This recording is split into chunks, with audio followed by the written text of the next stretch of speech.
जय जिनेन्द्र, जय माता जी। मैं हूं पंडित युगवीर जैन। आज की वीडियो में हम मेष लग्न में 12 भावों में राहु की चर्चा करेंगे। कलयुग में आज के समय में सबसे ज़्यादा राहु केतु का प्रभाव हमारे जीवन पर देखा जाता है। सूर्य चंद्र का प्रभाव सतयुग में सबसे ज़्यादा कहा जाता है, उसी प्रकार राहु केतु का प्रभाव कलयुग में सबसे ज़्यादा हमारे ऊपर पड़ता है 9 ग्रहों में। अगर राहु केतु हमारी कुंडली में अच्छे हो तो हमें सफलता के शिखर पर पहुंचा देते हैं, और यही अगर खराब हो तो हमारे जीवन में अनेक प्रकार की रुकावटें, ऑब्स्टेकल्स, स्ट्रगल, संघर्ष, परेशानियाँ, दिक्कतें, ये सब चीज़ें उत्पन्न करते हैं।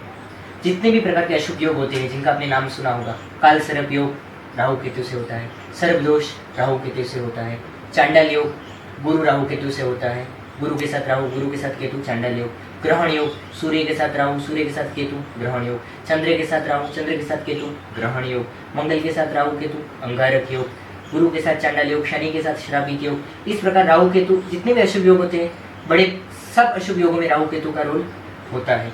इसी से हमें अंदाजा आता है कि राहु केतु का किसी भी ग्रह से युति में होना कि किस प्रकार हमारे जीवन पे अच्छे और बुरे योगों का निर्माण करता है। अब हम मेष लग्न में 12 भाव में राहु की चर्चा करेंगे।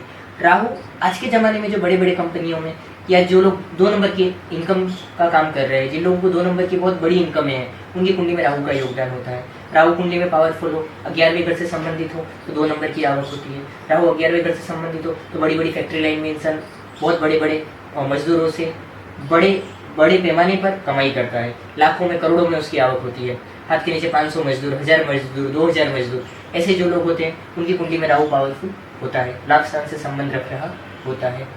अब हम चर्चा करेंगे मेष लग्न की कुंडली में। अगर आपकी कुंडली में यहाँ पर 1 नंबर आता है तो ये आपकी कुंडली है, ये मेष लग्न की कुंडली है। इसमें अगर राहु पहले भाव में आता है तो ये राहु आपको साहसी बनाएगा, नीडर बनाएगा, दबंग बनाएगा, हिम्मतवान बनाएगा, स्ट्रॉन्ग बनाएगा, आपको बोल्ड बनाएगा। अगर यही अगर लग्न स्थान में राहु यहाँ पर है तो ये इसकी पंचम दृष्टि पंचम स्थान पर पड़ेगी। ये संतान स्थान पर पंचम दृष्टि से देखने के कारण संतान संबंधी चिंता उत्पन्न करेगा। 7वें स्थान पर वैवाहिक जीवन की दृष्टि के कारण वैवाहिक जीवन में कुछ संघर्ष उत्पन्न होंगे। भाग्य स्थान पर दृष्टि के कारण, नीच की दृष्टि के कारण भाग्य में रुकावटें उत्पन्न होंगी। इस प्रकार लग्न स्थान का राहु कुछ रुकावटें आपके जीवन में उत्पन्न जरूर करेगा। और अगर सूर्य, चंद्र इस प्रकार के या शनि इस प्रकार के ग्रहों के साथ है तो और भी अशुभ प्रकार के योगों का सर्जन करेगा। अगर राहु दूसरे भाव में बैठे हैं तो यहाँ पे ये शुक्र की राशि होगी, यहाँ पे राहु उच्च के कहे जाएंगे। शास्त्रों में राहु के उच्च की राशि के ऊपर कुछ विरोधाभास आता है। कहीं कहीं पर मिथुन राशि में उच्च के माने जाते हैं, कहीं कहीं पर वृषभ राशि में उच्च के माने जाते हैं, कर्क राशि में मूल त्रिकोण के और कन्या राशि में अति बलवान माने जाते हैं। अब अगर राहु यहाँ पे है तो ये भी आपको धन के मामले में बहुत भाग्यशाली बनाएंगे, वाणी बहुत आपकी पावरफुल होगी आपको जीवन में, लेकिन काफी संघर्ष के बाद आपको सफलता मिलेगी, जो 8वें स्थान पर ही नीच की दृष्टि से देखेंगे। और 42 के बाद राहु का भाग्योदय का वर्ष होता है 42 वर्ष, 42 ईयर्स, आपको सक्सेस 42 के बाद मिलेगा। अगर आपकी कुंडली में राहु तीसरे स्थान में बैठे हैं, राहु के लिए तीसरा स्थान, छठा स्थान और 11वां स्थान, ये 3 स्थान सबसे बेहतरीन स्थान होते हैं कुंडली में। राहु अगर तीसरे स्थान में बैठे तो यहाँ पे ये उच्च के भी हो जाएंगे। ये बहुत उत्तम स्थिति है, बहुत ही उत्तम स्थिति है राहु की यहाँ पर। अगर राहु यहाँ पे बैठे तो आप अच्छे पत्रकार बन सकते हैं, आप एक अच्छे लेखक बन सकते हैं, आपकी कलम तलवार से तेज होगी। यहाँ का राहु आपको शत्रुओं को परास्त करता है, आपको पराक्रमी बनाता है, विदेश यात्रा के योग कराता है। अपनी दशाओं में 42 के साल में, 42 के बाद ये आपको अनेक प्रकार की सफलता, यश और आपको अनेक प्रकार से जीवन में उन्नति देता है।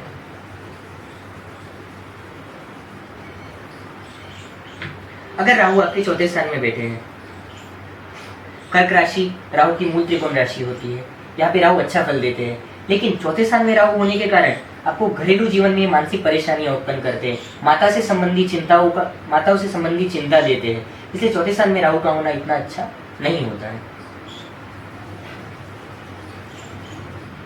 राहु अगर आपकी कुंडली में पंचम स्थान में है, पंचम स्थान में राहु का होना सर्पदोष की उत्पत्ति करता है। सर्पदोष और काल सर्प योग अलग अलग योग है, मैं सर्पदोष की बात कर रहा हूँ, काल सर्प की नहीं। काल सर्प योग अलग होता है और सर्पदोष अलग होता है। 5वें घर में अगर राहु होता है तो सर्पदोष करता है, और सर्पदोष होने का मतलब ये होता है कि आपको संतान संबंधी चिंता देता है। कई बार कुछ लोगों को संतान में विलंब कराता है, संतान में डिले देता है। कुछ लोगों को संतान समय पर होती है लेकिन संतान संबंधी चिंता होती है, बचपन से संतानों की हेल्थ की चिंता होती है। कुछ संतान बड़े होकर सुनते नहीं है, इस प्रकार की कुछ न कुछ संतान से संबंधित चिंता राहु यहाँ पे जरूर देता है। इसके लिए हमें राहु के जप, राहु के दान, राहु के उपाय हमें जरूर करने चाहिए। अगर राहु आपकी कुंडली में छठे स्थान में बैठे हैं तो बहुत अच्छी स्थिति होगी। छठे घर का राहु आपको यशस्वी बनाएगा, विजेता बनाएगा, आपके शत्रुओं को परास्त करेगा, भले वो कितने शक्तिशाली क्यों ना हो। अगर ऐसे योग अगर आपकी कुंडली में है, आप अगर पॉलिटिक्स में है या किसी बिजनेस में है, तो बिजनेस में आपको कॉम्पिटिटिव पे आपको विजयी बनाएगा, बिजनेस में आपको सफलता देगा। अगर आप वकील है, अगर आप डॉक्टर है, तो ऐसी चीज ऐसे प्रोफेशंस में भी ये राहु आपको बहुत सक्सेसफुल बनाएगा। लेकिन ये राहु का मेन फायदा 42 साल के बाद मेन भाग्योदय दिखता है। और अगर छठे घर में आपके राहु है तो आपकी नाभि के नीचे तिल हो सकता है।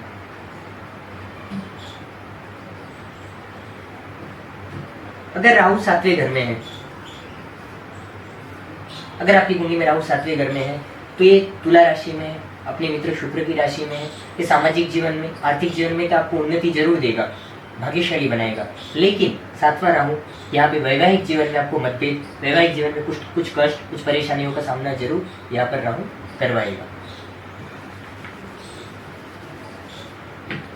अब बात करते हैं राहु के 8वें घर में होने की। राहु का 8वें घर में होना काफी संघर्ष देता है जीवन में। अगर 8वें घर में राहु और यहाँ पे मेष लग्न में नीच का हो जाता है राहु, वृश्चिक और धनु राशि में राहु नीच के हो जाते हैं। जिस तरह मैंने बताया कि शास्त्रों में कुछ विरोधाभास आता है, कहीं पर मेष राशि में उच्च का उल्लेख होता है, कहीं पे मिथुन में, और दोनों ही जगह वो पावरफुल अच्छे फल देते हैं। और यहाँ पे अगर वृश्चिक में होते हैं तो यहाँ पे खराब फल देंगे, संघर्षपूर्ण जीवन देंगे, काफी जीवन में उचड़ उतार आएंगे, संघर्ष आएगा जीवन में, कुटुंब से संबंधी चिंता आएगी, कुटुंब से संबंधी दिक्कत आएगी, धन के मामलों में आपको संघर्ष देंगे, जीवन में उतार चढ़ाव देंगे। और अगर यहाँ पे दूसरे पाप ग्रहों का अगर प्रभाव हो गया तो आपको कुछ दुर्घटना, ऑपरेशन जैसी स्थिति भी यहाँ पे दे सकते हैं।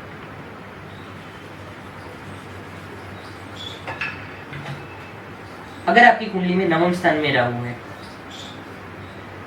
तो यहाँ पे राहु नीच के हो जाएंगे धनु राशि में, तो ये आपके भाग्योदय में रुकावटें करेंगे।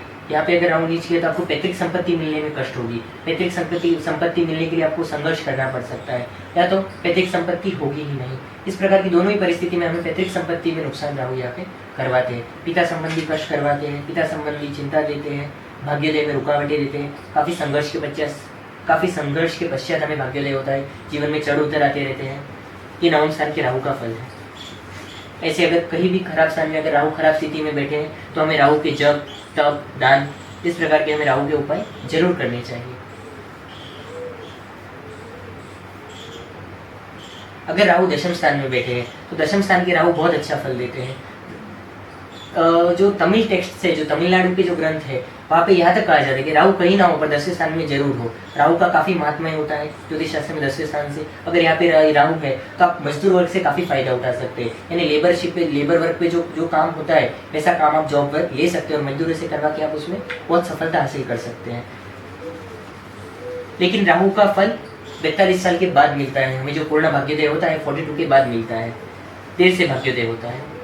अगर राहु 11वें स्थान में है तो ये बहुत ही बेस्ट स्थिति है, क्योंकि राहु अगर 11वें स्थान में जाते हैं तो बहुत अच्छी आवक के योग करते हैं, बहुत अच्छी आवक। राहु को दरिया कहा गया है, अगर वो अच्छा फल भी देते हैं तो अनेक गुना, और खराब देते हैं, तकलीफ देते हैं तो भी जिसकी कोई सीमा नहीं होती है। और अगर 11वें स्थान में राहु आ जाते हैं तो ऐसे लोगों को मैंने फैक्ट्री लाइन में लाखों कमाते हुए देखा है। जो लोग महीने की 5-5 लाख की, 10-10 लाख की महीने की जो लोग आवक कर रहे हैं, ऐसी कुंडलियों में राहु को यहाँ पे 11वें स्थान में देखा जाता है।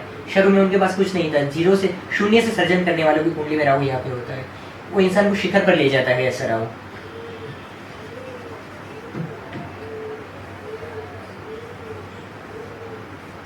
अगर आपकी मेष लग्न की कुंडली में राहु यहाँ पे 12वें स्थान में है तो 12वें स्थान में राहु गुरु की राशि में होंगे, शत्रु राशि में होंगे। यहाँ पे राहु इतना अच्छा फल नहीं दे पाएंगे। राहु की दशा अंतर दशाओं में आपको काफी कष्ट का सामना करना पड़ सकता है, जीवन में कुछ संघर्षों का सामना करना पड़ सकता है। संघर्ष के पश्चात ही सफलता देते हैं। और अगर यहाँ पे ये दूसरे ग्रहों के साथ है, किन ग्रहों के साथ इनकी होती है, वो चीज भी काफी मैटर करती है यहाँ पे। और 12वें राहु विदेश यात्रा के योग जरूर बनाते हैं। अगर 12वें राहु और दूसरे योग आपको सपोर्ट कर रहे हैं तो आप विदेश से लाभ जरूर उठा सकते हैं। ये तो हुई राहु की मेष लग्न में 12 भावों में बात। अब हम राहु के उपाय के लिए आप हमारा राहु के उपाय का वीडियो देख सकते हैं। बहुत जल्दी यूट्यूब पे एक वीडियो अपलोड हो रहे हैं, उस प्रकार आप उपाय करके अपने राहु के ग्रह की शांति कर सकते हैं। नमस्कार।